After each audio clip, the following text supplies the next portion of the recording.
નમસ્કાર મિત્રો, અમારી ચેનલ ધર્મા કર્મા સ્ટોરી ગુજરાતીમાં તમારું સ્વાગત છે। આપણી આજની કહાની એક હૃદયસ્પર્શી કહાની બનવાની છે, તો આ કહાની અંત સુધી સાંભળજો। કાંતાજી પોતાની જૂની આછા ભૂરા રંગની સુતરાઉ સાડીમાં શાકભાજી લેવા નીકળ્યા હતા। માથા પર પાલવ હતો અને હાથમાં એક જૂનો કપડાનો થેલો હતો। એમની ઉંમર લગભગ 65 વર્ષની હતી। આંખો પર હળવા ચશ્મા હતા અને ચહેરા પર ઉંમરની રેખાઓ સાફ દેખાતી હતી। ગલીમાં ભીડ હતી। લારીઓ, સ્કૂટર અને રિક્ષા બધું એકબીજામાં ગૂંચવાયેલું હતું। ભાઈ, આ ધોતી તો ઘણી જૂની લાગી રહી છે, કંઈક તાજું બતાવો જરા, કાંતાજીએ શાકવાળાને કહ્યું। શાકવાળો એમને ઓળખતો હતો, કારણ કે કાંતાજી દર અઠવાડિયે આવતા હતા। તેઓ થોડો ભાવતાલ કરતા, પણ દરેક સાથે હસીને વાત કરતા। ત્યારે આકાશમાં અચાનક એક જોરદાર વીજળીનો ચમકારો થયો અને પછી જોરદાર ગર્જના સાથે વરસાદ શરૂ થઈ ગયો। અરે માજી, જલ્દી ખસો, પલળી જશો, એમ બોલીને શાકવાળો ફટાફટ પોતાની તાડપત્રી ઢાંકવા લાગ્યો। લોકો પોતાની છત્રીઓ ખોલવા લાગ્યા અને થોડા લોકો પાસેની દુકાનની છત નીચે દોડવા લાગ્યા। પણ કાંતાજી પાસે ન તો છત્રી હતી કે ન તો દોડવાની તાકાત। તેમણે થેલો ચાંદીએ ચોંટાડ્યો અને સાડીનો પાલવ માથા પર ખેંચ્યો, પણ પાલવ પલળીને ચોંટી ગયો હતો। વરસાદના ટીપાં હવે ધીમે ધીમે નહીં, પણ જોરથી તેમની આંખો, કપડાં અને પગ પર પડી રહ્યા હતા। એમના ચપ્પલ કાદવમાં લપસી રહ્યા હતા। કાંતાજીએ એક કિનારે દિવાલને અડીને ઊભા રહેવાનો પ્રયત્ન કર્યો। ત્યારે પાસેની પાનની દુકાનવાળો બૂમ પાડીને બોલ્યો, માજી, આ બાજુ આવી જાઓ, પલળી જશો। કાંતાજી થોડું હસ્યા। દીકરા, હવે તો પૂરી રીતે પલળી ગઈ છું, હવે શું બચાવવું?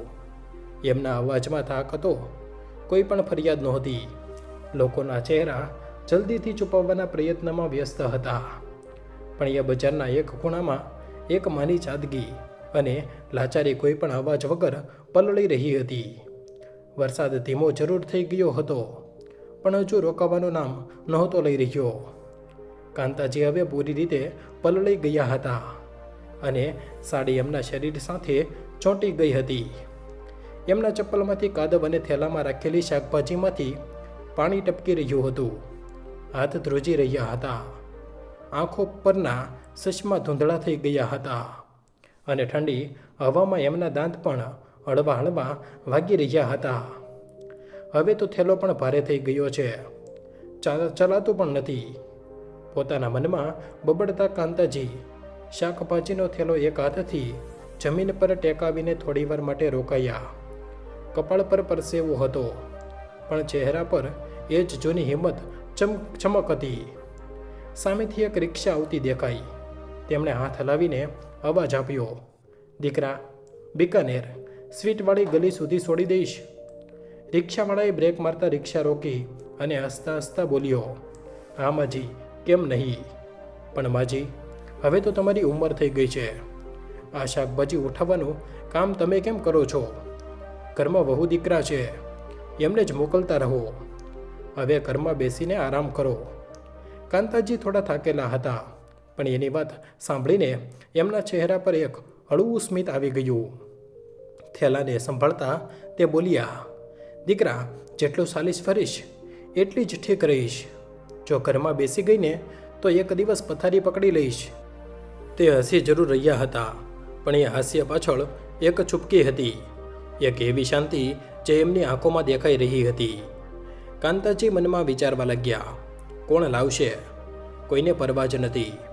વહુને કહું છું તો મોં બનાવી લે છે, અને દીકરો હવે એનો જવાબ પણ એ જ આપે છે, જે એની પત્ની ઈચ્છે છે।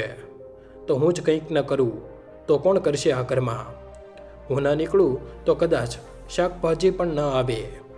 રિક્ષાવાળો થેલો ઉઠાવીને ખૂબ પ્રેમથી આગળ મૂકે છે અને કાંતાજીને સહારો આપીને બેસાડે છે। જેવી રિક્ષા આગળ વધે છે, હવા એમના ચહેરા સાથે અથડાય છે, પણ હવે એ હવામાં શાંતિ નહીં, એક ન દેખાય એવો ભાર હતો, જે દરરોજ વધતો જઈ રહ્યો હતો। જોરદાર વરસાદ હજુ પણ રોકાવાનું નામ નહોતો લઈ રહ્યો. કાંતાજી જેમ તેમ રિક્ષામાંથી ઉતર્યા અને પોતાની ભીની સાડીને થોડી સંભાળતા ગલીના કાદવવાળા રસ્તેથી થઈને ઘર સુધી પહોંચ્યા. દરેક પગલું જાણે એક સંઘર્ષ બની ગયું હતું. પગ ધ્રુજી રહ્યા હતા, હાથમાંથી પાણી ટપકી રહ્યું હતું અને સાડીના પાલવથી માથું લૂછતા લૂછતા તે થાકી ગયા હતા. થોડો શ્વાસ ભેગો કરીને તેમણે દરવાજાની ઘંટડી દબાવી. જેવો દરવાજો ખુલ્યો, એમની વહુ પૂજા પોતાની સાસુની આવી હાલત જોઈને કોઈ પણ સહાનુભૂતિ વગર ગુસ્સાવાળા અવાજમાં બોલી, હે ભગવાન, વરસાદ થઈ રહ્યો હતો તો કોઈ ખૂણો નહોતો મળ્યો ઊભા રહેવા માટે. શું જરૂર હતી આમ પલળીને આવવાની? જુઓ તો ખરા, બધી શાકભાજી પણ ભીની કરી દીધી. હવે કોણ ખાશે આ બધું? ખબર નહીં ઘડપણમાં પલળવાનો કેટલો શોખ છે. કાંતાજીએ ધીમા અવાજે કહેવા માંગ્યું, દીકરા, એક લારી હતી, પણ ત્યાં ભીડ ખૂબ હતી. ઊભા રહેવાની જગ્યા ન મળી. પણ તે વાત પૂરી ન કરી શકે તે પહેલાં જ પૂજાએ લપકીને થેલો એમના હાથમાંથી ચીનવી લીધો.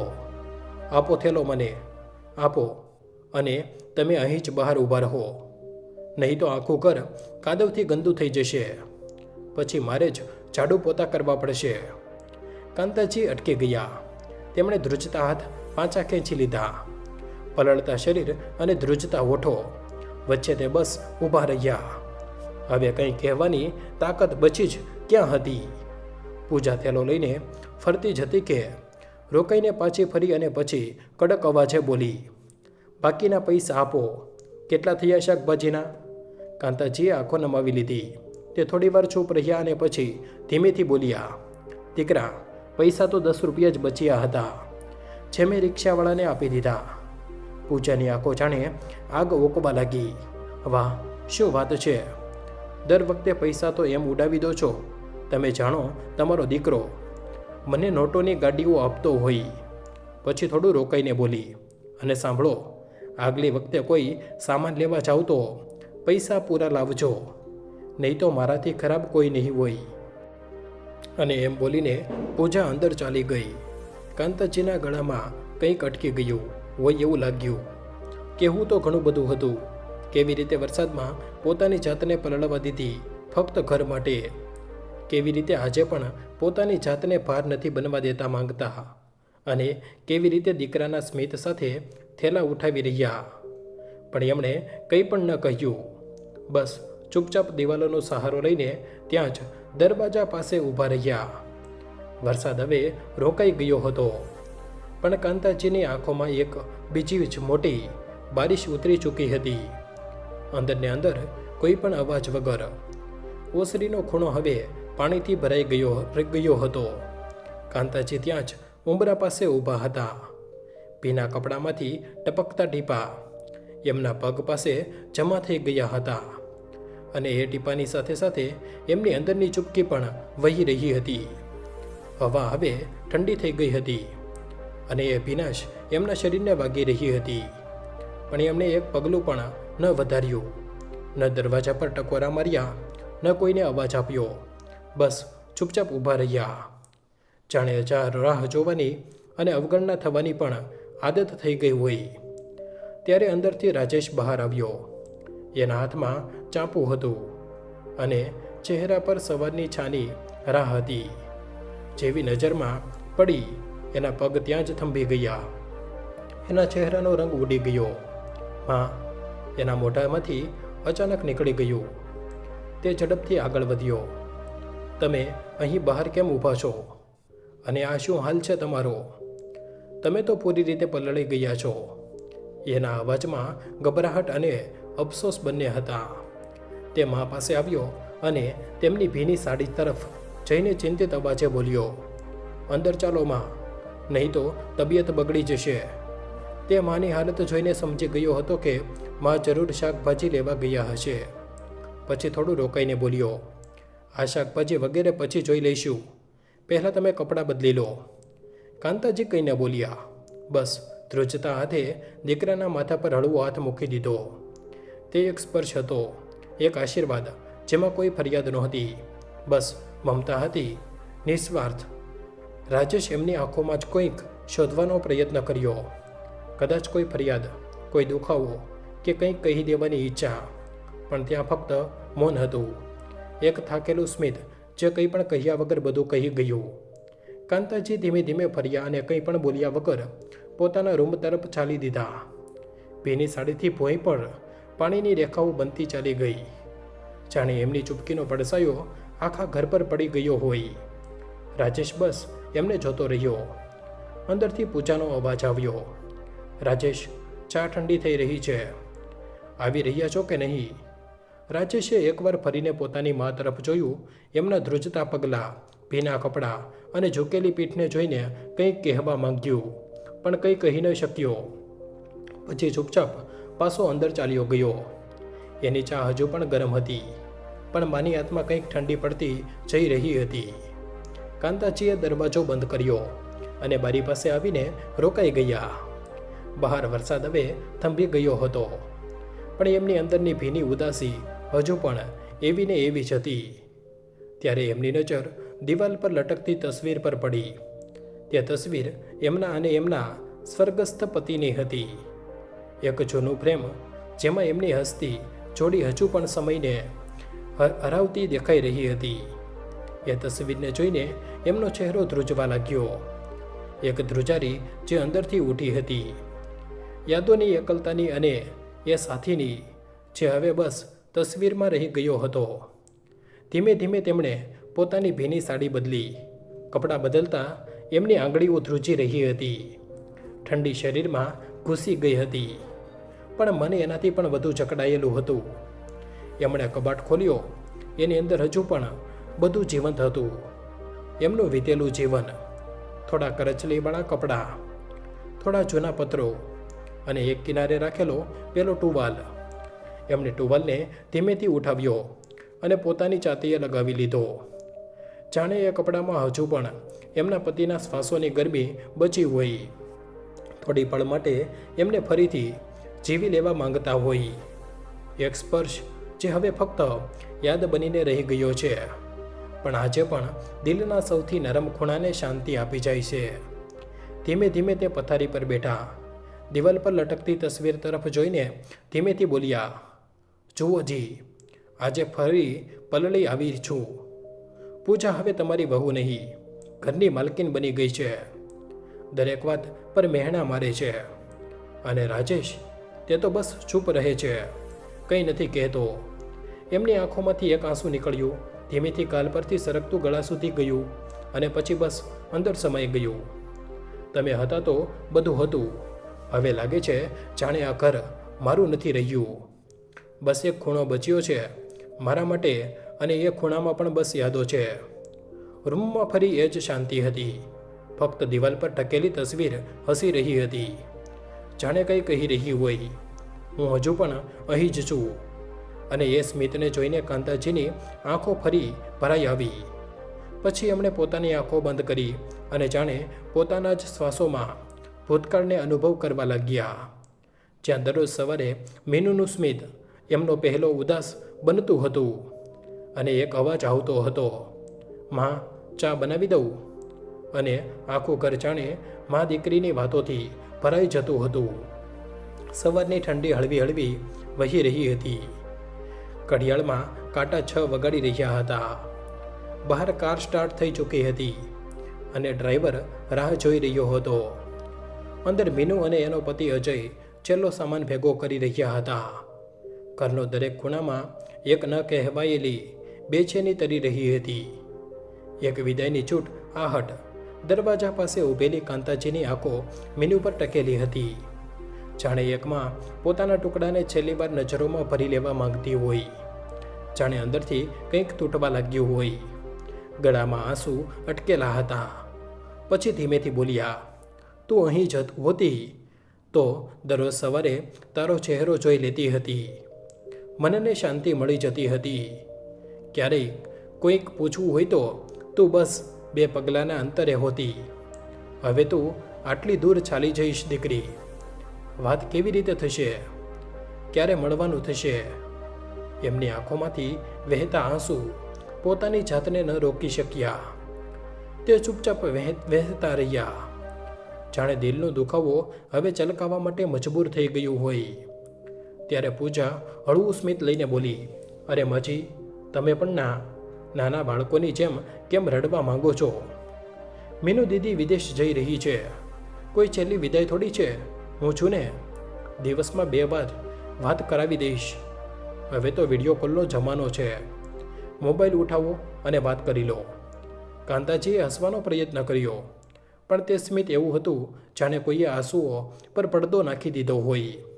એમના ચહેરા પર માનું એ ખાલીપણું સાફ લખેલું હતું, જે ટેકનોલોજીના કોઈ કેમેરાથી ભરવાનું નહોતું. ત્યારે રાજેશ આવ્યો, તે મા પાસે ઊભો રહ્યો અને પછી એમના હળવેથી ગળે લગાવ્યા. એનો અવાજ ભીનો થઈ ગયો હતો. માં, હું છું ને, કોઈ તમને છોડીને નથી જઈ રહ્યું. બસ એટલું કહીશ કે તમે આમ ન રડો. તમારા આંસુ મારાથી નથી જોવાતા. કાંતાજીએ ધ્રુજતા હાથે દીકરાના માથા પર પ્રેમભર્યો હાથ ફેરવ્યો. કંઈ પણ ન બોલ્યા, જાણે પાપણોની ભીનાશથી આશીર્વાદ આપી દીધા હોય. ત્યારે મીનુ આવી, એણે માનો હાથ પોતાના બંને હાથમાં લીધો અને નજરો ઝુકાવીને બોલી, માં, જો તમે આમ રડતા રહ્યા ને તો હું અહીં જ રોકાઈ જઈશ, નહીં જાઉં વિદેશ. મીનુની વાત સાંભળીને કાંતાજીએ એને ગળે લગાવી લીધી અને બોલ્યા, દીકરી, નહીં રડે હવે તારી માં. બસ તું ખુશી ખુશી જા. તારી ખુશી માટે આ તારી માં તને નહીં રોકે. મીનુ હસતા હસતા બોલી, બસ દરરોજ વાત કરીશ તમારી સાથે, એક પણ દિવસ દૂર નહીં રહું. ભલે દેશ દૂર હોય. ત્યારે અજય પણ આગળ વધ્યો. તેણે કાંતાજીના પગને સ્પર્શીને બોલ્યો, માજી, તમે બિલકુલ ચિંતા ન કરતા. મીનુની હું એનું પૂરું ધ્યાન રાખીશ. કાંતાજી કંઈ કહી ન શક્યા. બસ આંખોમાંથી ઝરતા આશીર્વાદ સાથે અજયના માથા પર હાથ મૂકી દીધો.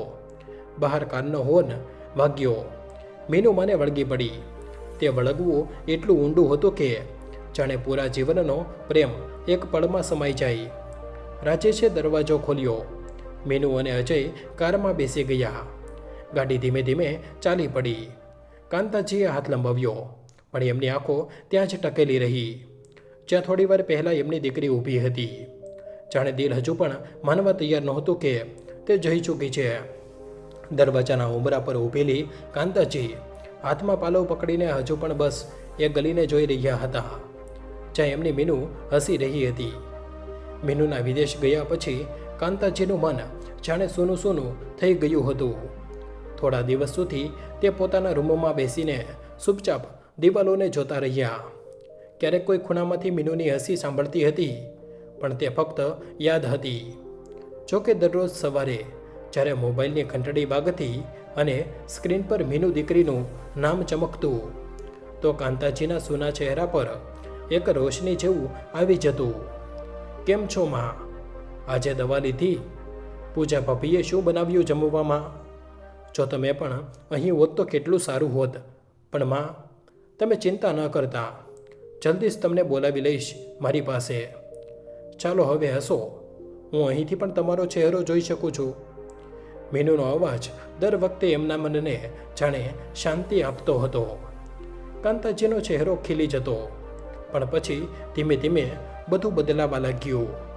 હવે દર વખતે ફોન પૂજાના હાથમાં આવતો અને તે બોલતી, માજી તો હમણાં સૂઈ રહ્યા છે, હમણાં મંદિરે ગયા છે, પાછા ફરશે તો વાત કરાવી દઈશ.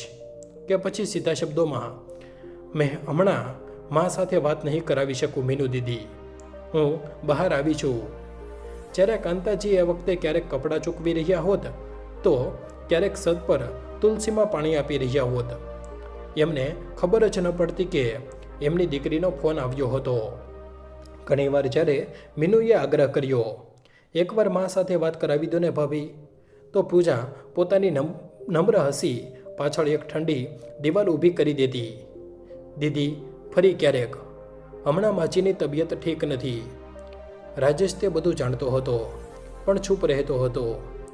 એને દરેક વાતને ડર લાગતો રહેતો હતો કે જો તે કંઈક બોલશે તો પૂજા ઘરમાં હોબાળો કરી દેશે. તે કોઈ બહાને રૂમમાંથી નીકળી જતો, જાણે માની તડપ એનાથી જોવાતી જ ન હોય, કે તે જોવા નહોતો માંગતો, પણ તે ચૂપકી પાછળ એક બીજી સચ્ચાઈ છુપાયેલી હતી. એક દિવસ મીનુએ ઘણીવાર ફોન કર્યો, વારંવાર કોલ લગાવ્યો, પણ પૂજાએ ઉઠાવ્યો નહીં. છેવટે મોડી રાત્રે રાજેશે ફોન ઉઠાવી જ લીધો. મીનુ બેચેનીમાં બોલી, રાજેશ, ઘણા દિવસોથી મા સાથે વાત નથી થઈ રહી. પૂજા દર વખતે કોઈને કોઈ બહાનું બનાવી દે છે. શું માં ઠીક છે? કંઈ છુપાવી તો નથી રહ્યા તમે લોકો? ફોનની બીજુ બાજુ થોડી પળોની ચૂપકી હતી. પછી રાજેશે થાકેલા અવાજે જવાબ આપ્યો, મીનુ પ્લીઝ, હવે ફોન ન કરતી. જો પૂજાને ખબર પડી ગઈ કે હું તારી સાથે વાત કરી રહ્યો છું તો તે ઘર માથે લઈ લેશે. દર વખતે ઝઘડો થાય છે. હું ખૂબ થાકી ગયો છું. સમજવાનો પ્રયત્ન કર. મીનુ દંગ રહી ગઈ. એના હાથમાંથી મોબાઈલ જાણે છટકતા છટકતા બચ્યો. એની આંખોમાંથી આંસુ વહેવા લાગ્યા. રાજેશ, મા સાથે વાત કરવા માટે પણ હવે રજા લેવી પડશે. એનો અવાજ ધ્રુજી રહ્યો હતો, પણ સામેથી કોઈ જવાબ ન આવ્યો. રાજેશે બસ ધીમેથી કહ્યું, મીનુ, હું લાચાર છું, તું સમજ. અને પછી ફોન કપાઈ ગયો. કાંતાજીએ ક્યારેય કોઈ સવાલ ન કર્યો, ન રાજેશને કે ન પૂજાને. બસ હવે દરરોજ સાંજે એ જ ખુરશી પર બેસીને મોબાઈલની સ્ક્રીન જોતા રહેતા કે કદાચ આજે મીનુનો કોલ આવે. પણ ફોન હવે ચૂપ પડ્યો રહેતો. દિવસો પછી અઠવાડિયા અને પછી વર્ષ વીતી ગયા. હવે તો ઘંટડી પણ નહોતી વાગતી. કદાચ મીનુએ પણ સમજી લીધું હતું કે મા સાથે વાત હવે આ ઘરમાં એટલી સરળ નથી રહી. અને પછી તે પણ ધીમે ધીમે ચૂપ થતી ગઈ. હવે કાંતાજી તસવીરો સાથે વાતો કરે છે. દિવાલ પર મુનિની તસવીર, હસતી તસવીર જુએ છે અને ધીમેથી કહે છે, તું તો દરરોજ સવારે મને ગુડ મોર્નિંગ માં બોલતી હતી. હવે કદાચ સમયની ઘડિયાળ બદલાઈ ગઈ છે દીકરી. હા, તું તારી માને ભૂલી ગઈ છે, પણ હું તને હજુ પણ યાદ કરું છું. રૂમમાં ચૂપકી સવાઈ ગઈ. બસ ઘડિયાળના ટીક ટીક અને એ માના શ્વાસો જે હવે ધીમે ધીમે એકલતાની આદત શીખી રહ્યા હતા. રૂમમાં એક હળવો તડકો બારીમાંથી ગળાઈને આવી રહ્યો હતો. કાંતાજી હવે પોતાની ખુરશી પર ચૂપચાપ બેઠા હતા. સામે ટેબલ પર એ જ ફ્રેમ, મીનુની હસતી તસવીર જેમાં તે માના ગળે લાગેલી હતી. કાંતાજીની થાકેલી આંખો એ તસવીર પર ટકેલી હતી. એક ધીમું આંસુ તેમની કરચલીવાળા ગાલ પરથી વહેતું નીચે ટપકી ગયું. એમણે પાલવથી એને ધીમેથી લૂછ્યું, જાણે દિલ પર લાગેલી કોઈ જૂની પીડાને દબાવી રહ્યા હોય. ત્યારે દરવાજાની ઘંટડી વાગી. કાંતાજી ચોંકી ગયા, જાણે કોઈ ઊંડી એકલતામાં ખોવાયેલો વ્યક્તિ અચાનક ખેંચાઈને વર્તમાનમાં પાછો આવે. એમણે એકવાર ફરી તસવીર તરફ જોયું અને પછી ધીમેથી ઉઠ્યા. પગમાં થાક હતો અને ચાલમાં ખટખાટ હતો, પણ એમણે પડદો હટાવીને બહાર જોયું. બીજી બાજુ પૂજાએ દરવાજો ખોલ્યો અને દરવાજા પર એની બહેન આરતી અને એમની માં લલિતાજી ઊભા હતા. અરે દીદી, માં! પૂજાની આંખો ખુશીથી ચમકી ઉઠી. તે દોડીને બંનેને અંદર લાવી અને એના અવાજમાં પોતાનાપણું અને ઉત્સાહ ભરેલો હતો. તમે લોકોએ જણાવ્યું પણ નહીં. કેટલું સારું સરપ્રાઈઝ છે આ. એણે એમના બેગ પકડ્યા અને એમને સોફા પર બેસાડ્યા. ઘરમાં હસી મજાકની એક લહેર દોડી ગઈ. આરતીએ પોતાના પર્સમાંથી નવો સ્માર્ટફોન કાઢ્યો. પૂજા, જોને, ગોવા ટ્રીપના ફોટા લાવી છું. પેલો 20 છે ને, તો જો. હસી રોકી શકે તું? પૂજા ખડખડાટ હસી પડી. અરે વાહ, બેસો, હું ચા નાસ્તો લઈને આવું છું. ઘર જાણે એકદમ ખીલી ઉઠ્યું અને ત્યાં જ એક ખૂણામાં કાંતાજી ઊભા હતા. ચૂપચાપ એમણે હસતા હસતા ત્યાંથી જ લલિતાજીને નમસ્તે કર્યા. લલિતાજીએ પણ માથું નમાવીને નમસ્તે કર્યા અને હસવાનો પ્રયત્ન કર્યો, પણ તે સ્મિત ક્યાંક અંદરથી નહોતું નીકળ્યું. બસ એક ઔપચારિક પડછાયો હતો એમના ચહેરા પર. કોઈએ ન પૂછ્યું, માજી તમે બેસો, ચા લેશો? કેમ તબિયત છે તમારી? કંઈ નહીં. જાણે એમની હાજરી ફક્ત એક આદત થઈ ગઈ હોય, અહેસાસ નહીં. કાંતાજી ચૂપચાપ ફરી ગયા અને ધીમે ધીમે પોતાના રૂમ તરફ ચાલ્યા. જાણે કોઈ નજારામાંથી ધીમે ધીમે કોઈ યાત્રા પાત્ર ગાયબ થઈ જાય. દરવાજો એમણે બંધ કર્યો. બસ પડદો ખેંચી લીધો પણ એ પડદા પાછળ જે છુપકી હતી ત્યાં આખા ઘરમાં સૌની ઊંડી હતી. કોઈ નહોતું જોઈ રહ્યું કે એ ઘરડામાંની આંખો ફરી ભીની થઈ ચૂકી હતી અને તે પોતાની જાતને જ પૂછી રહ્યા હતા, શું હવે આ ઘરમાં મારી જરૂર ફક્ત આટલી જ રહી ગઈ છે? પૂજા ટ્રે લઈને આવી. ટ્રેમાં 3 પ્યાલી ચાની સાથે થોડા બિસ્કિટ અને નમકીન હતા. લો માં, દીદી, નરમ ગરમ ચા પી લો. અને માં, આજે એ જ નમકીન છે જે તમને ખૂબ પસંદ છે. લલિતાજીએ ચા ઉઠાવતા હસીને કહ્યું, અરે વાહ, હવે તો મારી દીકરી મારી પસંદ પણ ઓળખવા લાગી છે. તો પછી તારી સાસુને પણ મજા આવતી હશે તારા હાથની બનેલી ચામાં. પૂજાનું હળવું હસી, પણ આ વખતે હસીમાં ફરિયાદ ભળેલી હતી. માં, તમે પણ કેવી વાત કરો છો? હું કોઈ નોકરાણી નથી આ ઘરની. જેને ચા પીવી હોય છે તે જાતે બનાવી લે છે. અહીં સુધી કે મારી પોતાની ચા પણ તમારા જમાઈ જ બનાવે છે. લલિતાજી અને આરતી એકબીજાને જોઈને હસ્યા. હા, રહી વાત જમવાની, તો હા, તે હું બનાવીને આપી દઉં છું. અને જો મારી સાસુને રસોડું આપી દઉં તો ઊભા ઊભા પૂરો નાસ્તો ત્યાં જ સમાપ્ત કરી દેશે. પૂજાએ કડક વાત કહી અને હસી પડી. પછી તેણે જાણે યાદ કરતાં કહ્યું, ઉફ, આજે સવારે તો આખો મૂડ જ ખરાબ થઈ ગયો. લલિતાજીએ નવાઈથી પૂછ્યું, કેમ, શું થયું હતું સવારમાં? પૂજાએ ચાનો ઘૂંટડો લીધો અને મજા લેતા હસી અને બોલી, શું કહું માં? પછી થોડું રોકાઈને પૂજાએ સવારની બધી વાતો મોટા ઝટકા લેતા પોતાની માં અને બહેનને મજાથી સંભળાવવાનું શરૂ કરી દીધું. ત્યારે લલિતાજી હસતા હસતા બોલ્યા, તું પણ ના એકદમ પાગલ છે. આવું મોસમ અને તે એમને બહાર ઊભા કરી દીધા. તે હજુ કંઈક વધુ કહે ત્યાં તો વચ્ચે જ આરતી બોલી પડી, અરે મમ્મી, દીદીએ તો બિલકુલ સાચું કર્યું. આ પણ કોઈ ઉંમર છે વરસાદમાં પલળવાની? લાગે છે દીદીની સાસુએ પોતાના જૂના દિવસો ખૂબ યાદ આવતા હશે.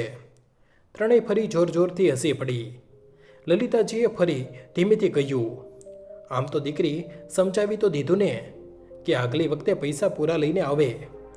અરે શું ખબર, રિક્ષા કરી કે કોઈ બીજો શોખ પૂરો કરી રહી હોય. હસીનો ઠહાકો હજી ગુંજી ઉઠ્યો. બીજી બાજુ પડદા પાછળ કાંતાજી ઊભા હતા અને દરેક શબ્દ એમના કાનમાં જાણે કોઈ કાંટો ભોંકી રહ્યું હોય એમ વાગી રહ્યો હતો. સાંજનો સમય હતો. ડ્રોઈંગ રૂમમાં પૂજા, આરતી અને લલિતાજીની વાતચીત ચાલી રહી હતી. એ જ વખતે રાજેશ પણ આવી ગયો અને ત્યાં જ બેસીને સૌની સાથે ચા પીવા લાગ્યો. આ દરમિયાન પૂજા અચાનક બોલે છે, માજી, ફ્રીજમાં મીઠાઈ રાખી છે, તમે જરા પ્લેટમાં નાખીને લઈ આવો. કાંતાજી ધીમા અવાજે પૂજા તરફ જોઈને બોલ્યા, હું હમણાં લાવી. અને એમ બોલીને તે ધીમા પગલે રસોડા તરફ ચાલી ગયા. એમણે ફ્રીજ ખોલ્યું અને તે ટ્રેમાં મીઠાઈ કાઢે છે. પણ જેવા તે ટ્રે લઈને રૂમ તરફ વધે છે ત્યારે એમનો પગ રસોડામાં ફેલાયેલા પાણી પર પડ્યો અને કાંતાજી એક જોરદાર અવાજ સાથે લપસીને જમીન પર પડી જાય છે. ટ્રે પણ હાથમાંથી ચટકીને પડી જાય છે અને મીઠાઈઓ આમ તેમ વિખેરાઈ જાય છે. સૌની નજરો એ તરફ ફરી જાય છે. કાંતાજી મોટી મુશ્કેલીથી ગભરાઈને નમે છે ભેગું કરવા માટે. ત્યારે પૂજા ગુસ્સામાં ઉઠે છે અને સૌની સામે કહે છે, હે ભગવાન, એક દિવસ શાંતિથી રહેવા નથી દેતા તમે. જો તમારાથી કોઈ કામ નથી થતું તો કહી દેતી. આરતી અને લલિતાજીની હસી છુપાવતા મોં ફેરવી લે છે. પૂજાએ વધુ મહેણું માર્યું, હવે કોઈ ઈજા લાગી જાત તો? અમારા પર આરોપ આવત કે જુઓ સાસુ પાસે કામ કરાવી રહ્યા છે. રાજેશ ઉઠે છે પણ બસ એટલું જ કહી શકે છે, માં, તમે રહેવા દો. કાંતાજી ચૂપ હતા. તેમણે એક શબ્દ ન કાઢ્યો. બસ ધીમે ધીમે મીઠાઈઓ ભેગી કરી ટ્રેને ઉઠાવી અને પછી રસોડામાં ચાલી ગયા. રસોડાની અંદર એમણે દિવાલ તરફ મોં કરી લીધું. આંખોમાંથી આંસુ વહેવા લાગ્યા પણ અવાજ ન કર્યો. હવે એમને અપમાન પણ ચૂપચાપ સહન કરવાની આદત પડી ગઈ હતી. ટ્રે પરથી પડતી મીઠાઈઓનો નજારો કાંતાજીની આંખો સામે હજુ પણ ફરી રહ્યો હતો. પણ એનાથી પણ વધુ એ શબ્દોનો ગુંજરાવ હતો જે 2 દિવસ પહેલાં પૂજાએ એમને કહ્યા હતા. પૂરો દિવસ હું કામમાં લાગેલી રહું છું અને તમારાથી આટલું પણ નથી થતું કે થોડી મદદ જ કરી દો. બસ આખો દિવસ ખાઓ, બેસો અને કંઈ ન કરો. અરે હવે તમારું કરડાપણું છે એમાં ન પણ ખાવું તો સારું છે, પણ નહીં, તમને તો જ્યારે જુઓ ભૂખ લાગેલી રહે છે. આ શબ્દો એમની આત્મા સુધી વાગી રહ્યા હતા. ત્યારથી એમણે નક્કી કરી લીધું હતું, નહીં, હવે હું જમવાનું નહીં ખાઉં. અને 2 દિવસથી એમણે એક કોળિયો પણ નહોતો લીધો. હવે જ્યારે આજે આ ઘટના બની ત્યારે એમનું શરીર વધુ નબળું થઈ ગયું હતું. તે દિવાલોનો સહારો લઈને હજુ પોતાની જાત સાથે લડી રહ્યા હતા. અંદરને અંદર ભૂખ, અપમાન અને એકલતાથી થાકેલા હતા. ત્યારે પાછળથી પૂજાનો અવાજ આવ્યો. માજી, પેલી મીઠાઈ ક્યાં છે? તે તમારાથી પડી ગઈ હતી. કાંતાજી ધીમેથી ફર્યા અને બોલ્યા, દીકરા, નીચે પડી ગઈ હતી એટલે તે તો મેં કચરાપેટીમાં નાખી દીધી. એટલું સાંભળવાનું હતું કે પૂજા ગુસ્સાથી આગ બબૂલા થઈ ગઈ. ચહેરા પર ગુસ્સો લઈને બોલી, શું તમે એ બધી મીઠાઈ ફેંકી દીધી? ખબર પણ છે કેટલી મોંઘી હતી તે? મારી મમ્મી ખાસ લઈને આવી હતી. કાંતાજીએ ધીમેથી કહ્યું, દીકરા, નીચે પડેલી મીઠાઈ કોણ ખાઈ? કાંતાજી કંઈક વધુ બોલે એ પહેલાં જ પૂજા ફરી બડબડી, તમે તો ખાઈ શકતા હતા ને? એટલું પણ ન સૂઝ્યું તમને? આ શબ્દોથી સીધા તેમના દિલમાં વાગ્યા. કાંતાજીની આંખો નવાઈ અને પીડાથી ફાટી ગઈ. તે બસ પૂજા તરફ જોતા રહ્યા, જાણે વિશ્વાસ ન થઈ રહ્યો હોય કે આ શબ્દો એની જ વહુના છે. તમે તો ખાઈ શકતા હતા. આ વાત એમના કાનમાં એમ ગૂંજી, જાણે કોઈએ દિલની અંદરની છેલ્લી આશા પણ તોડી દીધી હોય. એમની આંખોમાંથી આંસુ વહેવા લાગ્યા. કોઈ પણ અવાજ વગર, બસ એક તૂટેલી આત્માની ચૂપકી હતી. પૂજાને જાણે કોઈ ફરક ન પડ્યો. તે ફરી ચીડાઈને બોલી, હવે આમ મૂર્તિ બનીને કેમ ઊભા છો? જાઓ અહીંથી, આખો મૂડ ખરાબ કરી દીધો. કાંતાજીની નજરો ઝૂકી ગઈ. કંઈ કહ્યા વગર તે ધીમા પગલે પોતાના રૂમમાં ચાલી ગયા. રૂમમાં શાંતિ હતી, બસ એમના શ્વાસનો અવાજ હતો જે હવે ઝડપી થતો જ રહ્યો હતો. તે દિવાલોનો સહારો લઈને બેસી ગયા. માથા પર પરસેવો હતો અને ચહેરો સફેદ હતો. થોડી વાર પહેલાં જે અપમાન મળ્યું તે એકલતા જે હવે આદત બની ગઈ હતી, અને તે ભૂખ જે અત્યાર સુધી અવગણાઈ હતી, સવે મળીને તેમના શરીરને હલાવી દીધું હતું. ત્યારે તેમની આંખો સામે અંધારું છવાવા લાગ્યું. માથું થોડું ઝૂક્યું, હાથ ધ્રુજવા લાગ્યા અને અચાનક ચક્કર ખાઈને તે જમીન પર પડી ગયા. કોઈ અવાજ નહોતો. ઘરમાં સૌ પોતાના કામમાં વ્યસ્ત હતા. પૂજા ફરીથી પોતાની મા અને બહેન સાથે વાતો કરી રહ્યા હતા. રાજેશ ઓફિસમાં કામમાં લાગેલો હતો અને મા જમીન પર પડેલી હતી. કોઈ પણ અવાજ વગર, કોઈ પણ સહારા વગર. આખા ઘરમાં હલચલ હતી, પણ એક રૂમમાં ઊંડી શાંતિ ફેલાયેલી હતી. કાંતાજીનો રૂમ તે સાંજથી જમીન પર પડેલા હતા, બેહોશ, કોઈની નજર પડ્યા વગર. કોઈને ફરક ન પડ્યો, ન પૂજાને કે ન રાજેશને. પૂજા તો હજુ પણ પોતાની મા અને બહેન સાથે હજી હસી મજાકમાં વ્યસ્ત હતી. રાજેશ પણ ઓફિસ કોલ્સ અને મોબાઈલમાં ગૂંચવાયેલો હતો. રાત્રે લગભગ 8 વાગવા આવ્યા હતા. રાજેશને અચાનક યાદ આવ્યું, માનો તો ઘણા સમયથી કોઈ અવાજ નથી આવ્યો. એને થોડી ચિંતા થઈ રહી. તે સીધો માના રૂમ તરફ ગયો. દરવાજો ધક્કો મારતા જ તે અટકી ગયો. માં એની સીચ આખા ઘરમાં ગુંજાઈ ગઈ. કાંતાજી જમીન પર પડેલા હતા. ચહેરો પીળો પડી ગયો હતો અને સાસો હળવા ચાલી રહ્યા હતા. રાજેશ ગભરાઈ ગયો. તે નમીને માને ઉઠાડવા લાગ્યો. માં, ઉઠો પ્લીઝ. માં, મારી વાત સાંભળો. પૂજા જે હોલમાં બેઠી હતી એની સીચ સાંભળીને આવી જરૂર, પણ ચહેરા પર ગભરાટ ઓછો અને અપેક્ષા વધુ હતી. રાજેશ રડતા રડતા બોલ્યો, પૂજા, ડૉક્ટરને બોલાવો. જો માની શું હાલત થઈ ગઈ છે? પૂજાએ નજર ફેરવી અને ઠંડા અવાજે બોલી, આટલું કેમ રડી રહ્યા છો? થોડું બીપી સુગર જ ઘટ્યું હશે, ઠીક થઈ જશે. રાજેશ એક પળ માટે દંગ રહી ગયો. એણે પોતાની પત્ની તરફ જોયું. એની આંખોમાં ન દુખાવો હતો કે ન ચિંતા. રાજેશે ફરી એક શબ્દ વધુ બોલ્યા વગર માને ખોળામાં ઉઠાવ્યા. કાંતાજીનું શરીર ખૂબ હલકું લાગી રહ્યું હતું, જાણે હાડકાં જ રહી ગયા હોય. શરીરમાં કોઈ હરકત નહોતી. એના ચહેરા પર પરસેવો અને કપડામાં ભીનાશ હતી, જે સવારના વરસાદથી ગવાહી આપી રહી હતી. રાજેશ માને ઝડપથી બહાર લઈ ગયો. પોતાની કારની પાછલી સીટ પર એમને સુવડાવ્યા. પોતે ડ્રાઇવિંગ સીટ પર બેઠો અને ઝડપથી હોસ્પિટલ તરફ ગાડી વાળી દીધી. માં, કંઈ નહીં થાય તમને. રાજેશની આંખો ભરાઈ આવી હતી. બસ થોડી વાર વધુ. હોસ્પિટલ પહોંચતા જ બધું ઠીક થઈ જશે. ગાડીનો હોર્ન, રસ્તાઓની ભીડ અને એના દિલના ધબકારા, બધું ઝડપી થઈ ગયું હતું. અને બીજી બાજુ ઘરમાં પૂજા હજુ પણ પોતાની મા અને બહેન સાથે હસી મજાકમાં વ્યસ્ત હતી. એના ચહેરા પર કોઈ તણાવ નહીં, કોઈ અફસોસ નહીં, કોઈ સવાલ નહીં કે સાસુને શું થયું. જ્યારે એની મા લલિતાજીએ પૂછ્યું, અરે રાજેશ, ક્યાં ગયો આટલી જલ્દીમાં? તો પૂજા બસ હસીને બોલી, અરે મમ્મી, કંઈ નહીં, થોડો ડ્રામા થઈ ગયો. સાસુમાં જરાક ચક્કર ખાઈ ગયા હતા. હોસ્પિટલ લઈ ગયો હશે. આમ પણ હવે ઉંમર થઈ ગઈ છે, થોડું ઘણું થતું રહે છે. આખા ઘરમાં બસ કાંતાજીની ગેરહાજરી હતી, પણ પૂજાની વાતોમાં કે ભાવનાઓમાં એમની કોઈ જગ્યા નહોતી. હોસ્પિટલના ઇમરજન્સી વોર્ડ બહાર રાજેશ બેચેનીથી દરવાજા બહાર ચક્કર લગાવી રહ્યો હતો. અંદર કાંતાજીને ડૉક્ટર અને નર્સો જોઈ રહ્યા હતા. એક એટેક, તે પણ અચાનક. રાજેશની આંખો ભીની હતી અને દિલમાં પોતાની ભૂલનો અહેસાસ બળી રહ્યો હતો. કાશ મેં પહેલાં ધ્યાન આપ્યું હોત.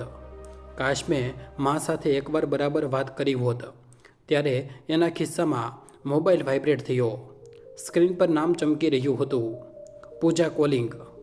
રાજેશે અનમનથી ફોન ઉઠાવ્યો. અવાજ આવ્યો, રાજેશ, પ્લીઝ જલ્દી ઘરે આવો ને. મમ્મી અને દીદી જઈ રહ્યા છે અને મારે એકલા બધું સંભાળવું પડશે. રાજેશ થોડીવાર ચૂપ રહ્યો, પછી બોલ્યો, મને એટેક આવ્યો છે, તે હમણાં આઈસીયુમાં છે. પડવારમાં જવાબ આપ્યો, અરે પણ મમ્મી અને દીદી તો હમણાં નીકળી રહ્યા છે, તે શું વિચારશે? તો બસ મા પાસે જ બેઠો રહીશ શું? ત્યાં તો નર્સ છે, ડૉક્ટર છે, જોઈ જ રહ્યા છે. રાજેશે એક ઊંડો શ્વાસ લીધો. દિલ બે ભાગમાં વહેંચાઈ રહ્યું હતું, એક માં અને એક પત્ની. ઠીક છે. આટલું કહીને એણે કોલ કાપી દીધો. તે ધીમેથી હોસ્પિટલ રિસેપ્શન તરફ ગયો. થોડા જરૂરી ફોર્મ ભર્યા. ડૉક્ટરને કહ્યું, હું થોડી વારમાં પાછો આવું છું. અને પછી પાછળ જોયા વગર પોતાની માને આઈસીયુમાં એકલા છોડીને ગાડી સ્ટાર્ટ કરી દીધી. કાંતાજીના રૂમમાં મશીનના બીપનો અવાજ હતો અને બહાર એમના દીકરાની ગેરહાજરી હતી. રાજેશે જેવો દરવાજો ખોલ્યો, અંદરથી હસી મજાકનો અવાજ સંભળાવા લાગ્યો. ડ્રોઈંગ રૂમમાં પૂજા પોતાની મા લલિતા અને બહેન આરતી સાથે બેઠી હતી. કોફીના મગ અને નમકીનની પ્લેટો સામે રાખેલી હતી. પૂજાએ જેવી રાજેશને જોયો, મોં બનાવતા બોલી, સારું થયું આવી ગયા. રાજેશે થાકેલા અને ઉદાસ અવાજે કહ્યું, માની તબિયત ઠીક નથી પૂજા. પૂજા ભાવ ચડાવતા બોલી, સારું થયું છોડી આવ્યા માને ત્યાં. આમ પણ નર્સ વર્ષ જોઈ લેશે અને કરડા લોકો જરાક વાતમાં નાટક કરવા લાગે છે.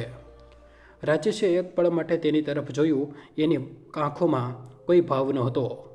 ડૉક્ટરે કહ્યું હતું હાર્ટ એટેક હતો. એક પળ માટે શાંતિ છવાઈ ગઈ, પણ પૂજાની માએ તેને માહોલ હળવો કરવાનો પ્રયત્ન કર્યો. અરે દીકરા, ભગવાનનું નામ લો, બધું ઠીક થઈ જશે.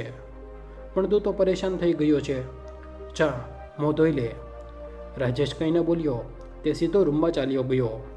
જ્યાં એની મા બેસતી હતી, પૂજા કરતી હતી, એ ખૂણો હવે સૂનો હતો. એમના કપડાં ગડી કરીને રાખ્યા હતા.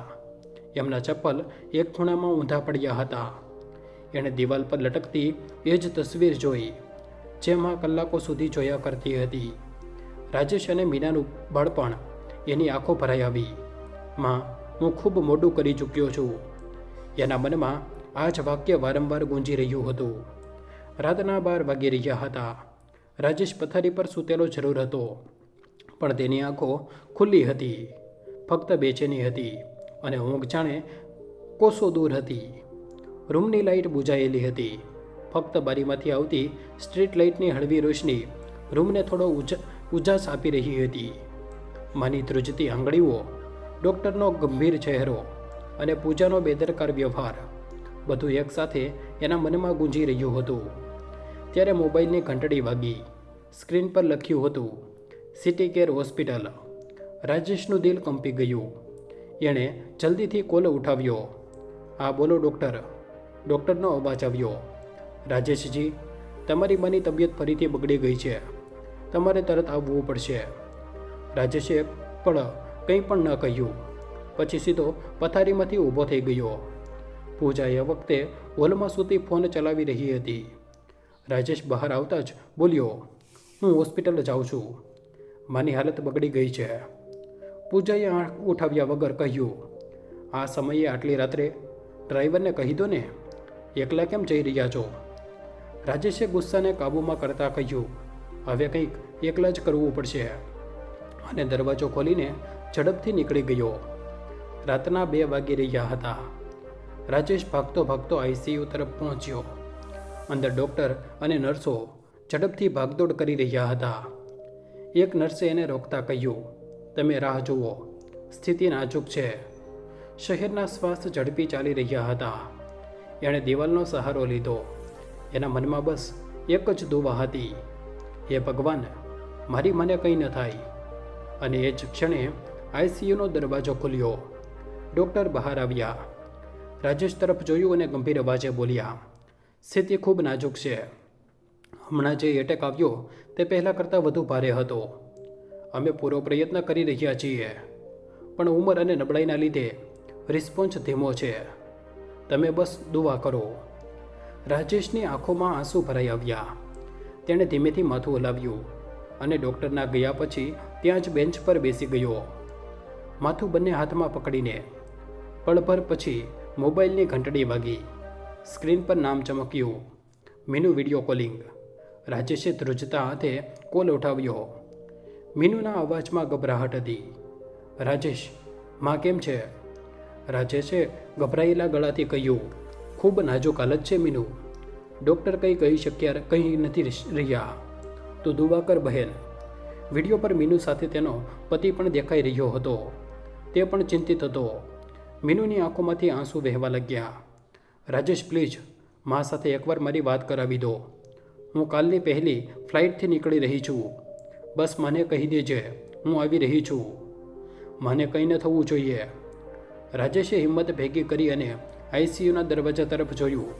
તેણે અંદર જવાની રજા નહોતી, પણ એણે નર્સને વિનંતી કરી, પ્લીઝ મારી બહેન મા સાથે વાત કરવા માંગે છે, એકવાર. નર્સે ડૉક્ટર સાથે વાત કરી અને થોડીવારમાં ફોન આઈસીયુમાં કાંતાજી પાસે પહોંચાડી દેવામાં આવ્યો. કાંતાજી ભાનમાં નહોતા, પણ એમના શ્વાસ ચાલી રહ્યા હતા. મીનુ સ્ક્રીન પર માને જોતા રડતી જ રહી હતી. માં જુઓ ને, મીનુ છું હું, તમારી મીનુ. બસ એકવાર આંખ ખોલી દો, હું આવી રહી છું માં. એનો પતિ પણ પાછળથી બોલ્યો, માજી તમે હિંમત રાખો, અમે આવી રહ્યા છીએ. રાજેશની આંખોમાંથી આંસુ વહી રહ્યા હતા. આટલો લાચાર, આટલો તૂટેલો તે પહેલાં ક્યારેય નહોતો. આઈસીયુના મશીનો સતત બીપ કરી રહ્યા હતા. એક આશાનો અવાજ, એક સંઘર્ષનો અવાજ. ઘડિયાળના કાંટા 3 થી 4, પછી 5 વાગવા લાગ્યા હતા. આખી દુનિયા સૂઈ રહી હતી, પણ રાજેશ, તે આઈસીયુ બહાર એક બેન્ચ પર બેઠો હતો. બિલકુલ એમ જ જાણે એક દીકરો મા માટે દરેક હાલત સાથે લડવા તૈયાર હોય. એની આંખોમાં આખી રાત ઊંઘ નહોતી આવી. ક્યારેક ડૉક્ટર તરફ જોતો, ક્યારેક આઈસીયુ તરફ, અને પછી પોતાની હથેળીઓ જોડીને ભગવાન પાસે બસ એક જ પ્રાર્થના કરતો, માને કંઈ ન થવું જોઈએ. ક્યારેક તે આઈસીયુની બારીમાંથી જોવાનો પ્રયત્ન કરતો, તો ક્યારેક નર્સને ધીમેથી પૂછતો, હવે કેમ છે મારી માં? નર્સ બસ એટલું જ કહી શકતી, હજુ પણ રિસ્પોન્સ ખૂબ ઓછો છે, દુઆ કરો. રાજેશે અત્યાર સુધી કંઈ નહોતું ખાધું, પાણી સુધી નહોતું પીધું. શરીર થાકી ગયું હતું, પણ હિંમત હજુ બાકી હતી. આખી રાત તે બસ એ જ વિચારતો રહ્યો, મેં મા માટે શું કર્યું? જેણે મને આંગળી પકડીને ચાલતા શીખવાડ્યું, એના કડપણમાં હું એનો સહારો પણ ન બની શક્યો. કેમ મેં પૂજાની દરેક વાત પર ચૂપકી રાખી? કેમ મને એકલા આંસુ બહાવવા દીધા? એક ખૂણો હતો જ્યાં એણે માથું ટેકાવી દીધું હતું, અને ત્યાં પહેલીવાર રાજેશ ખુલીને રડ્યો, અવાજ વગર, કોઈને કહ્યા વગર, ફક્ત પોતાના અંતરાત્માની દિવાલો તોડીને. સૂરજના હળવા કિરણો બારીમાંથી ગળાઈને રૂમમાં આવી રહ્યા હતા. પૂજા ઊંઘમાંથી ધીમે ધીમે જાગી. એક લાંબી આળસ મરડી અને બગાસું ખાતા મોબાઈલ ઉઠાવ્યો. સવારના 8 વાગી રહી ગયા. હજુ સુધી રાજેશ નથી આવ્યો. થોડી વાર સુધી રાહ જોઈ. પછી તેણે ગુસ્સામાં ફોન ઉઠાવ્યો. ફોન વાગતો રહ્યો, પણ રાજેશે ફોન ન ઉઠાવ્યો. પૂજાએ ફોન એક બાજુ ફેંક્યો અને તકિયાને એક બાજુ ફેંકીને બોલી, સવારમાં જ નાટક ચાલુ. આખી રાત ત્યાં રહેવાનો શું મતલબ? માં બીમાર શું થઈ? જાણે દુનિયા જ રોકાઈ ગઈ. થોડું રોકાઈને એણે ચૂપચાપ બબડ કરતાં કહ્યું, ઘરમાં બીજા પણ કામ હોય છે, પણ નહીં, તેને તો બસ પોતાની માં જ નજરે આવે છે. પછી તે ચપ્પલ પહેરીને ઉઠી અને ચહેરો ધોવા વોશરૂમ ચાલી ગઈ. જાણે કંઈ થયું જ ન હોય. એના મનમાં કોઈ ભૂલનો અહેસાસ નહોતો. બસ એક ઠંડી, પોતાનામાં મગ્ન ઉદાસીનતા હતી. જાણે કાંતાજીની હાલત સાથે એનો કોઈ લેવા દેવા જ ન હોય.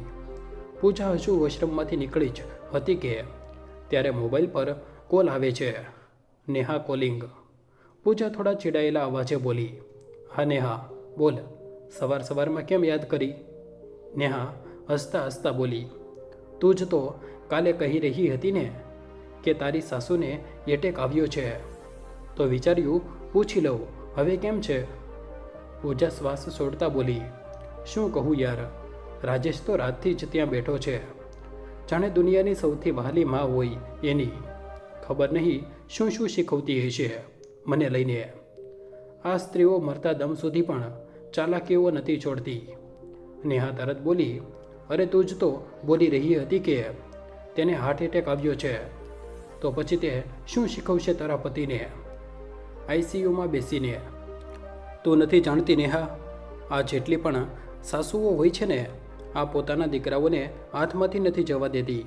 વહુ ભલે ગમે તે કરી લે, એમનો ડ્રામા ચાલતો જ રહે છે. નેહા એક પળ ચૂપ રહીને બોલી, તે તો છે, પણ પૂજા એક વાત બોલું, ખોટું ન માનતી? પૂજા થોડું હસતા બોલી, અરે પાગલ છે શું? તારી વાતનું ખોટું ક્યારેય માન્યું છે મેં? બોલને ખોલીને.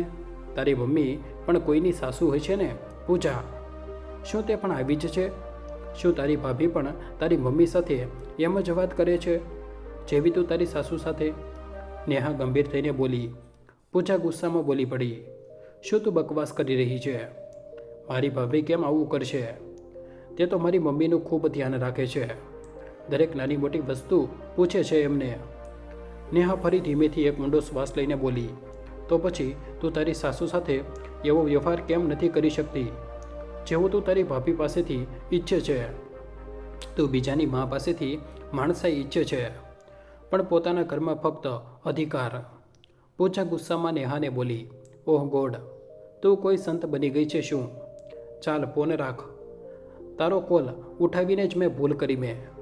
નેહા બોલી, હું તો બસ તને અરીસો બતાવી રહી હતી પૂજા, પણ તું જેવી બની ગઈ છે ને એવી મિત્ર મને પણ નથી જોઈતી, જે પોતાની સાસુને માણસ નહીં નોકર સમજે. એમ બોલીને નેહાએ ફોન રાખી દીધો. પૂજા થોડીવાર મોબાઈલને જોતી રહી. પછી એની આંખો થોડી ભરાઈ આવી, પણ ચહેરો હજુ પણ કઠોર હતો.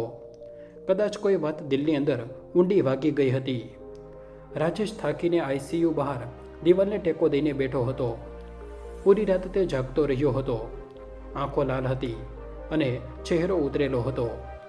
ત્યારે ડૉક્ટર બહાર આવ્યા અને ધીમા અને ગંભીર અવાજે બોલ્યા, અમે પૂરો પ્રયત્ન કર્યો, પણ એમની હાલત અચાનક વધુ બગડી ગઈ. અમને અફસોસ છે, તમારી માં હવે આપણી વચ્ચે નથી રહ્યા. રાજેશ થોડીવાર તો ડૉક્ટર તરફ જોતો રહ્યો, જાણે શબ્દો પર વિશ્વાસ જ ન થઈ રહ્યો હોય. પછી એનો ચહેરો એકદમ પડી ગયો, આંખો છલકાઈ પડી. માં બસ એટલું જ નીકળ્યું. એ જ વખતે મીનુ હોસ્પિટલના ગેટ ભાગતી આવી. હાથમાં બેગ, માથા પર પરસેવો અને આંખોમાં ગભરાહટ હતો. રાજેશ, એણે અવાજ આપ્યો. રાજેશે ધીમેથી માથું હલાવ્યું. એની ચૂપકી જ બધું કહી ગઈ. મીનુ પાસે આવીને બોલી, રાજેશ, માં ક્યાં છે? કેમ છે? રાજેશે બસ એક વાક્ય કહ્યું, હવે માં નથી રહ્યા મીનુ. એટલું કહેતા જ મીનુના હાથમાંથી બેગ પડી ગયું. એના હોઠ ધ્રુજ્યા. આંસુ અવાજ વગર વહેવા લાગ્યા. નહીં રાજેશ, એવું ન કહે. મારે બસ એકવાર એમની સાથે વાત કરવી હતી. એકવાર. તે જમીન પર બેસી ગઈ, પોતાના માથા પર હાથ મારતા. માં તો કહેતી હતી ને, હું તારા દિલની સૌથી નજીક છું, તો પછી આટલી દૂર કેમ ચાલી ગઈ? રાજેશે મીનુને પકડી લીધી અને ભાઈ બહેન એકબીજાને વળગીને ઘ્રુસકે રડી પડ્યા. આઈસીયુની પેલી પાર એ કાચની દિવાલ પાછળ કાંતાજીનું શાંત શરીર સૂતેલું હતું અને એ રૂમમાં હવે ફક્ત ચૂપકી રહી ગઈ હતી અને અધૂરી વાતો. રાજેશ હોસ્પિટલના બેન્ચ પર બેઠો હતો. એની આંખો સૂની, ચહેરો ઉતરેલો અને હોઠ ધ્રુજતા હતા. ત્યારે મીનુનો પતિ અજય એની પાસે આવ્યો.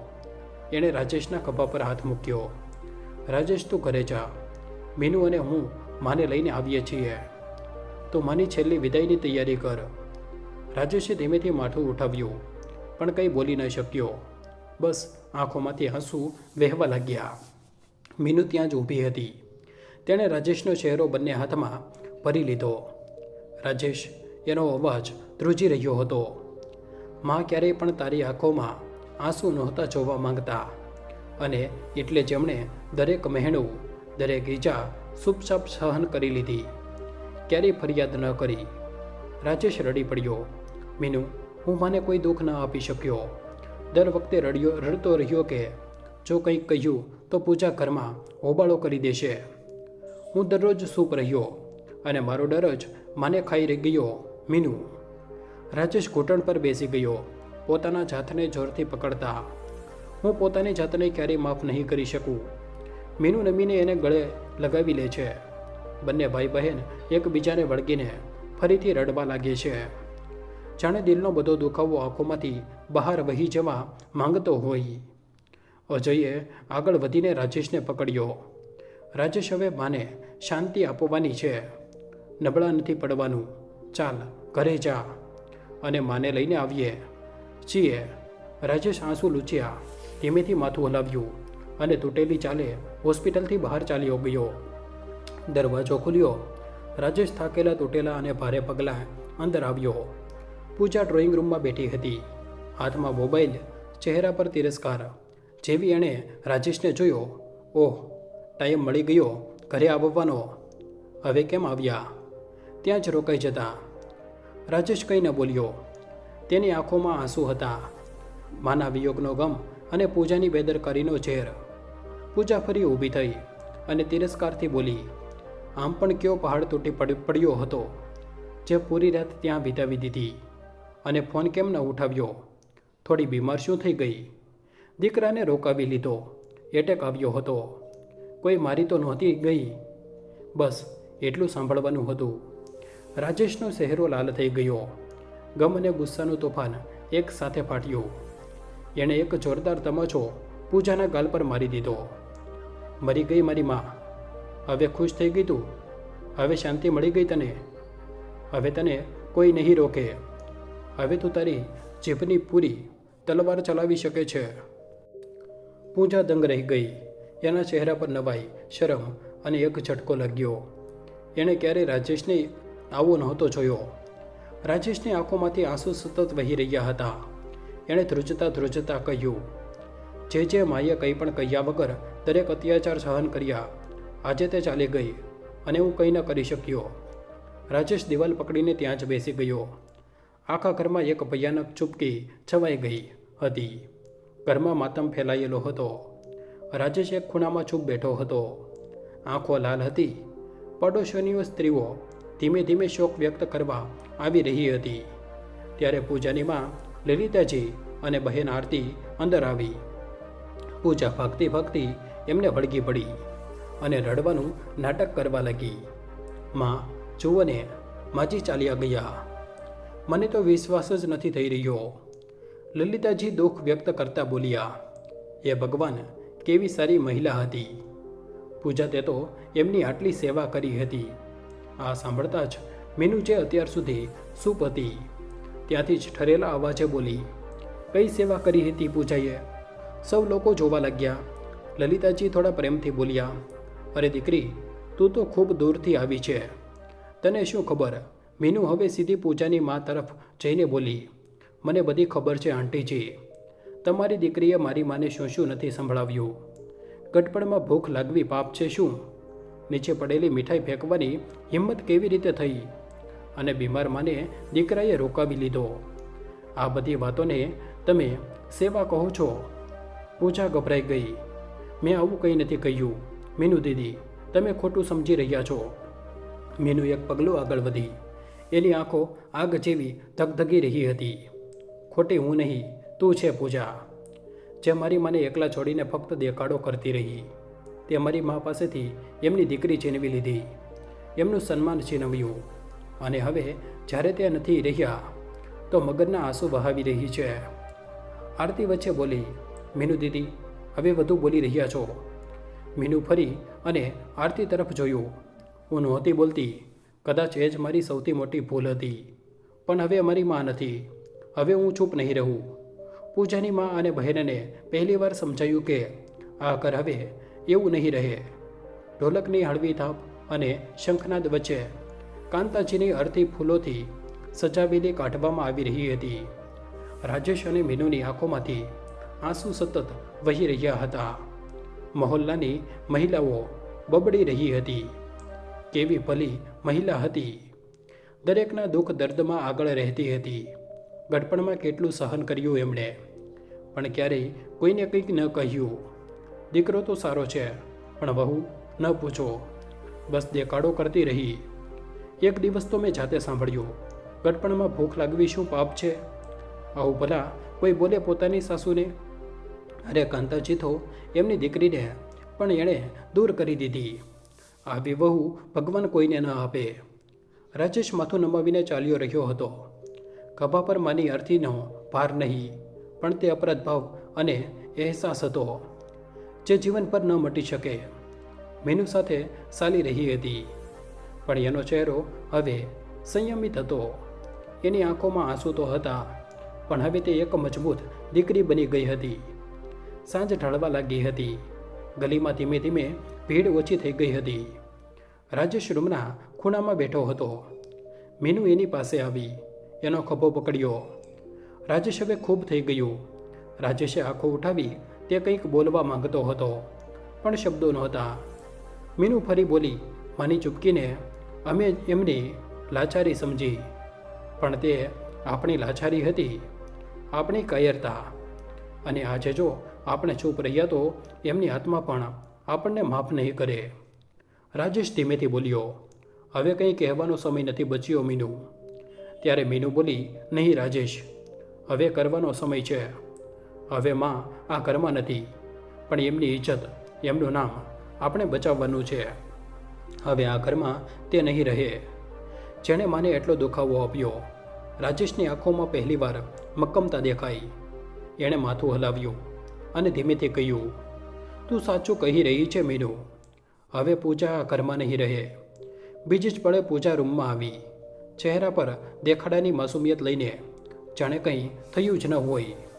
રાજેશ અને મીનુ બંને એની તરફ ફર્યા.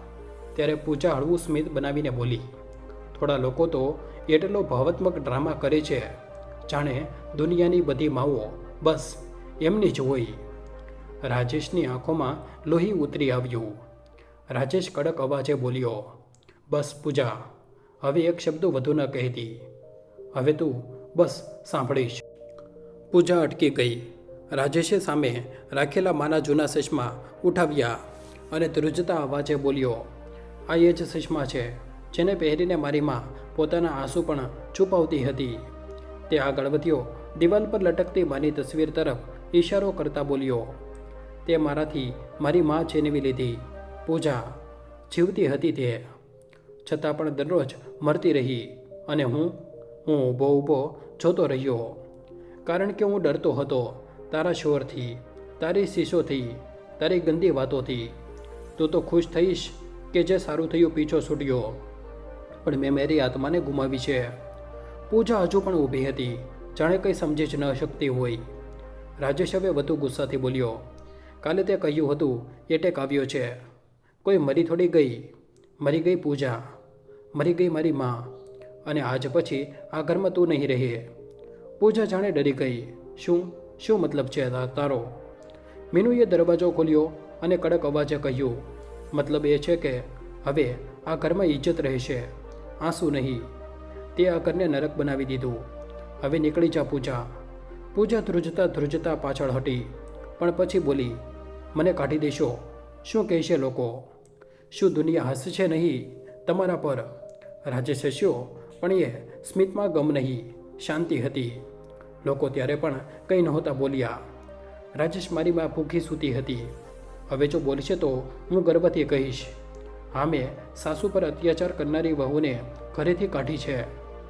પૂજા જાણે શબ્દહીન રહી ગઈ.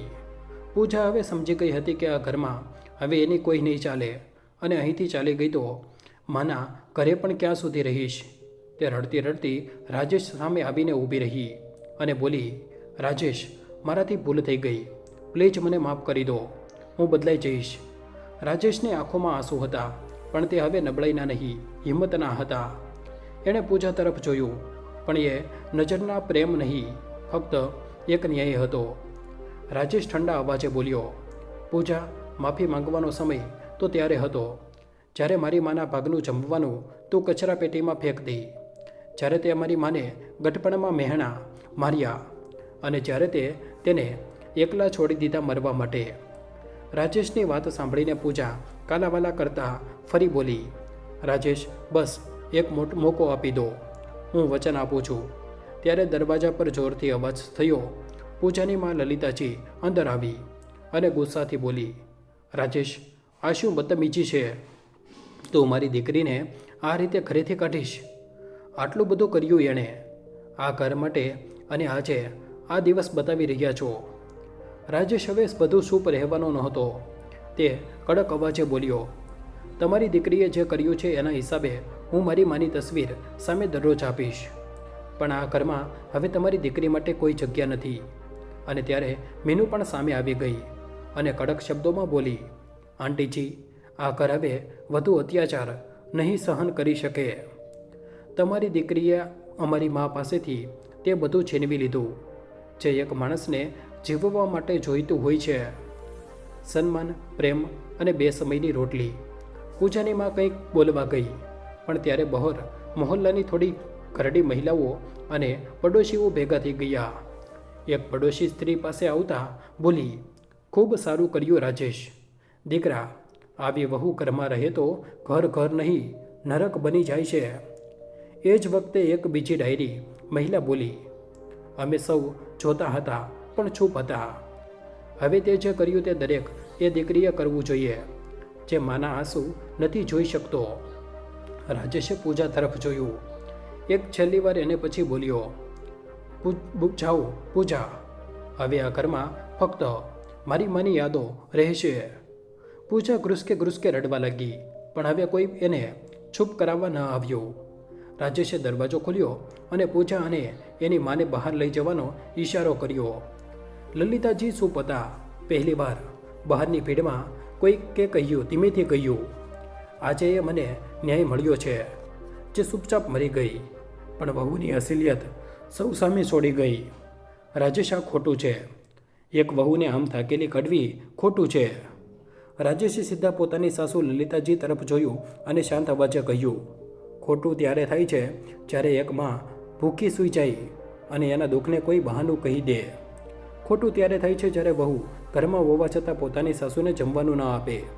અને ખોટું તે થાય છે જ્યારે એક દીકરાને એની માંથી અલગ કરી દે. લલિતાજી કંઈક બોલવા જ વાળા હતા ત્યારે પાસે ઊભેલા પાડોશી શર્માજીએ કહ્યું, ખૂબ સારું કર્યું રાજેશ દીકરા. અરે વહુ તો લક્ષ્મી હોય છે, પણ એણે તો આખા ઘરને નરક બનાવી દીધું. આવી વહુને કાઢી જ દેવી જોઈએ. પૂજાનો ચહેરો હવે શરમથી ઝૂકી ગયો હતો. રાજેશ બસ એકવાર ફરી પૂજા તરફ જોયું, પછી દરવાજો ધીમેથી બંધ કરી દીધો.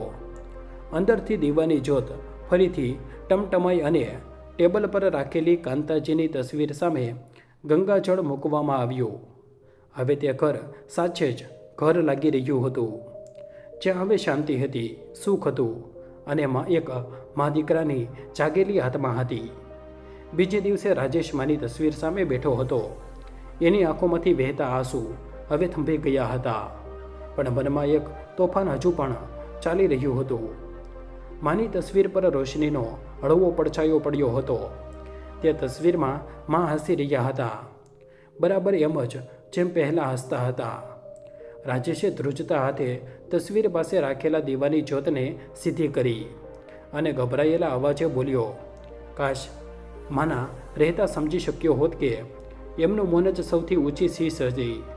હવે આ ચૂપકી મને આખી જિંદગી સંભળાશે.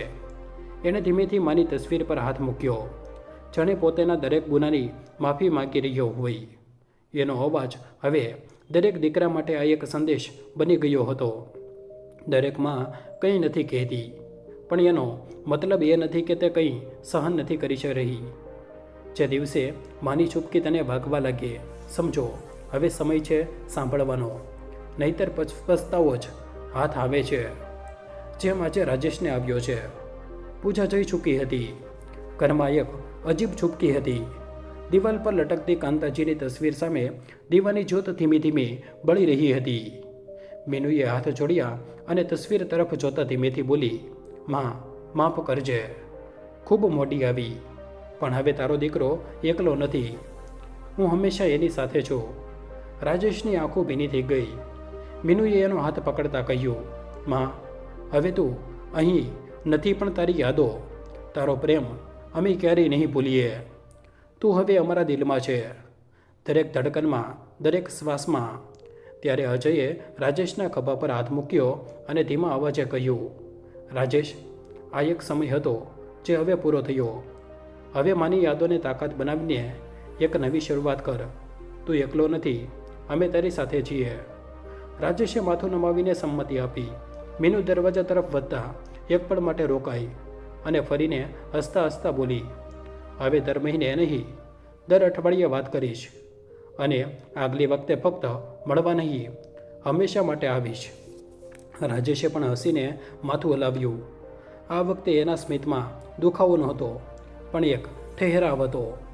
માના પ્રેમનો, સંબંધોના વિશ્વાસનો દરવાજો બંધ થયો, પણ હવે એ ઘરની દરેક દિવાલ, દરેક ખૂણો કાંતાજીની મમતાની સુગંધથી ભરેલો હતો. તે ગયા નહોતા, બસ હવે યાદોની સાથે અહેસાસ બની ગયા હતા. મિત્રો, માં ફક્ત જન્મ નથી આપતી, તે જીવતા શીખવે છે, પણ ઘણીવાર આપણે એને જ જીવતે જીવ એકલા કરી દઈએ છીએ. આજની કહાની ફક્ત કાંતાજીની નહોતી, આ દરેક એ માની કહાની છે, જે ચૂપચાપ સહન કરતી રહે છે, પોતાના બાળકોની ખુશીમાં પોતાની જાતને મિટાવી દે છે. રાજેશની આંખો પરથી જ્યારે પડદો હટ્યો તો ખૂબ મોડું થઈ ગયું હતું, પણ કદાચ આ જ શીખશે. સમયસર જો માની આંખોની ભીનાશ માજી લેવામાં આવે તો કદાચ કોઈ છેલ્લી વિદાય ખાલી હાથે ન આપવી પડે. અને હા, દીકરો એ જ નહીં જે માના હાથથી ઉછેર્યો. દીકરો તે છે જે માના આંસુઓને સમજે અને એનું સન્માન કરે. જો આ કહાનીએ તમારા દિલને સ્પર્શ્યું હોય, આજે ભલે ગમે તેવી હાલત હોય, એકવાર પોતાની મા સાથે પ્રેમથી વાત કરજો. કદાચ એમના અને એમના વચ્ચે જે ન કહેવાયેલી દૂરીઓ છે, તે એક મા કહેવાથી મટી જાય. તમને આ કહાની કેવી લાગી? જો સારી લાગી હોય તો વિડીયોને લાઈક કરજો અને ચેનલને સબસ્ક્રાઈબ જરૂર કરજો. મળીએ છીએ આવી જ એક બીજી રસપ્રદ કહાનીમાં. ત્યાં સુધી પોતાનું અને પોતાના લોકોનું ધ્યાન રાખજો. આભાર.